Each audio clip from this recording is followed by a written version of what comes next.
ஓம் முருகா போற்றி, கந்தா போற்றி, கடம்பா போற்றி, கதிர்வேலா போற்றி, அறுபடை வீடு கொண்ட முருகப்பெருமானை போற்றி போற்றி. என் செல்லமே, என் செல்ல குழந்தைகளே, நாளை செவ்வாயில் உன் முக்கிய விருப்பம் நிச்சயமாக நிறைவேற்றித் தருவேன். இந்த முருகப்பெருமான் நான் சொல்வதை கேட்டு சந்தோஷமாக தூங்கு என் செல்லமே. நம் வாழ்க்கையில் நிகழும் தருணங்கள் எல்லாம் வெற்றியாகவும் இருப்பதில்லை, தோல்வியாகவும் இருப்பதில்லை. வெற்றிகள் நிலைத்து இருப்பதில்லை, அதே போலத்தான் தோல்விகளும் அப்படியே நிலைத்து இருப்பதில்லை யாருக்குமே. வெற்றி என்றும் சந்தோஷம் தரும், அதே மாதிரி தோல்விகள் கஷ்டத்தை தரும். அதுவும் நிரந்தரமாக வாழ்வில் நிகழ்வது இல்லை. உனக்கான வெற்றி வரும்பொழுது அந்த இடத்தில் நீ ஆணவத்தை காட்டாதே. அதே போலத்தான் தோல்வியில் விரக்தியை காட்டாதே. ஏனென்றால் இரண்டுமே வாழ்க்கை அல்ல என் செல்லமே. ஒரு சிலவற்றை ஆராய்ந்து மனதை புண்படுத்திக் கொள்வதை விட அனைத்தும் நமக்கான படிப்பினை என்று எடுத்துக்கொள். பிறகு உன் வாழ்க்கை சிறப்பாக இருக்கும் என் செல்லமே. என்னதான் உரிமையோடு நினைத்து பழகினாலும் சில இடங்களில் சில நேரங்களில் நீ யாரோ நான் யாரோ என்று உணர வைத்து விடுகிறார்கள் சில முக்கியமான உறவுகள். என் செல்லமே, ஏமாந்தவன் கிடைத்து விட்டான், ஏமாற்றி விட்டோம் என்று பெருமை அடையாதே. யதார்த்தமான ஒருவனை பல வருடங்களாக ஏமாற்றி நீ பெற்ற பலன்கள் யாவையும் உன்னை விட மிகப்பெரிய ஏமாற்றுக்காரனிடம் நொடி பொழுதில் இழந்து விடுவாய் என்பதுதான் விதி. புரிகிறதா? உன் உள்ளத்தில் இருந்து எழும் உண்மையான குரலை மட்டும் நீ கேள். அதுதான் இந்த முருகப்பெருமானின் குரல். நானே உன் உள்ளிருந்து பேசுகின்றேன், அதன்படி நடந்து கொள். அதுதான் உன் இயல்பான தன்மை. அந்த மூலத்தன்மையோடு வாழ்ந்தால் வாழ்க்கை ஆனந்தமாகவும் அழகாகவும் மாறும். அந்த நேரத்தில் இந்த முருகப்பெருமானை மீறி யாரும் உன்னை நெருங்க முடியாது. நீ மனம் நிம்மதியுடன் வாழ வேண்டுமானால் மாற்ற வேண்டியதை மாற்ற முடியாததை ஏற்றுக்கொள். ஏற்க முடியாததை நீக்கிவிடு.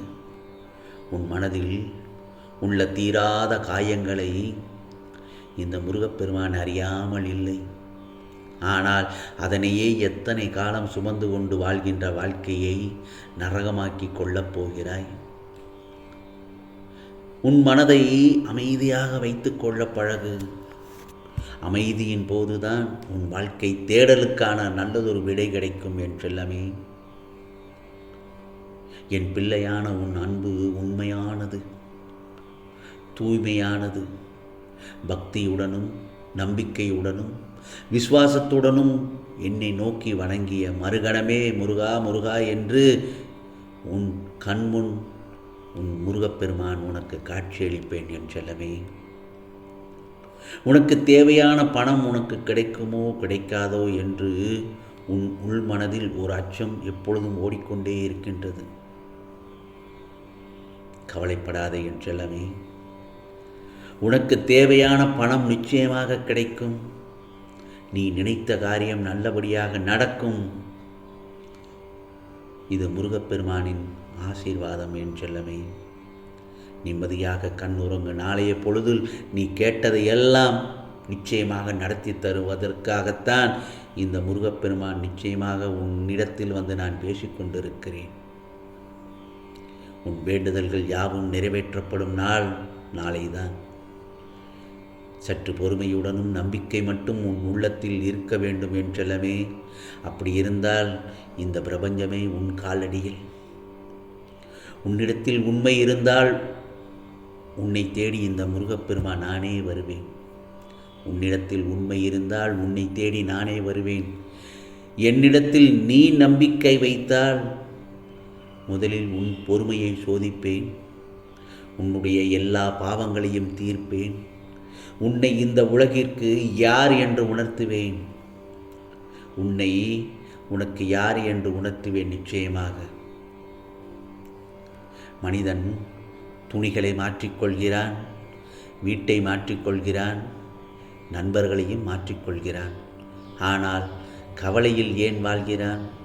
ஏனென்றால் மனிதன் அனைத்தையும் மாற்றுகின்றான், ஆனால் தன்னைத்தான் மாற்றிக்கொள்ளவில்லை.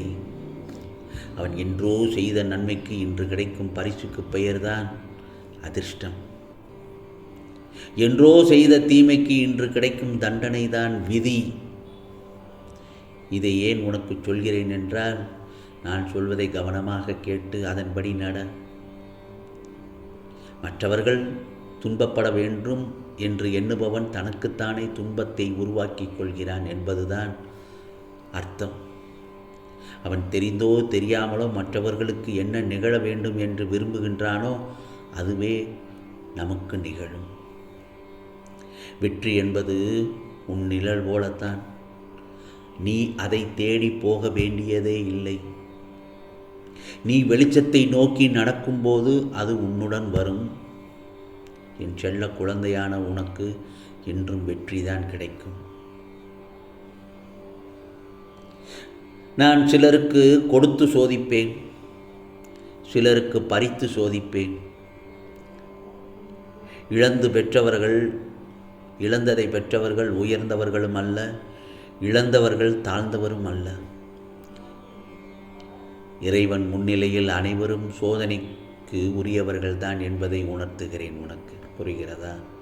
நம் வாழ்க்கை மிகவும் சிறியது என் செல்லமே. எனவே முடிந்தவரை சந்தோஷமாக இருக்க முயற்சி செய். யாரை பற்றியும் குதர்க்கமாக பேச வேண்டாம், இழிவாக பேச வேண்டாம், தரக்குறைவாக பேச வேண்டாம். அதே நேரத்தில் அடுத்தவன் பேசும் விமர்சனங்களை கடந்து முன்னேறி செல்ல கற்றுக்கொள்.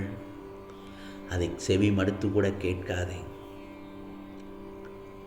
எவ்வளவு பிரச்சனைகள் இருந்தாலும் சரி என் செல்லமே, எப்போதுமே என் நாமத்தை சொல்லிக்கொண்டே இரு. முருகா முருகா முருகா என்று உன் பிரச்சனைகளுக்கு முடிவு கட்டி உன்னை நிம்மதியாக வாழ வைக்கும் என்னுடைய நாமம். அவ்வளவு சக்தி உண்டு. கவலைப்படாதே என் செல்லமே. ஒருவர் சொல்லும் ஒவ்வொரு பொய்யும் கண்டிப்பாக ஒரு நாள் அவரை தலைகுனிய வைக்கும். அப்போது புரியும், நாம் ஏமாற்றியது அடுத்தவர்களை அல்ல, நம்மையே நாம் ஏமாற்றிக் கொண்டோம் என்று. வாய்மையே வெல்லும், தூய்மையே துயர் தவிர்க்கும். ஆம் செல்லமே, உட்கார்ந்திருந்தால் ஊர் வராது, உழைக்காதிருந்தால் பேர் வராது என்று பலமுறை சொல்வதை கேட்டிருப்பாய்.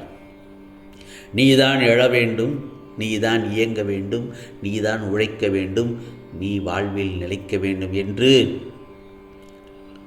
நான் சொல்வதை கேட்டு நட என் செல்லமே. நிச்சயமாக உனக்கானதெல்லாம் நல்லதே நடக்கும், நல்லதே நடக்கும், அதுவும் நன்மையாகவே இருக்கும்.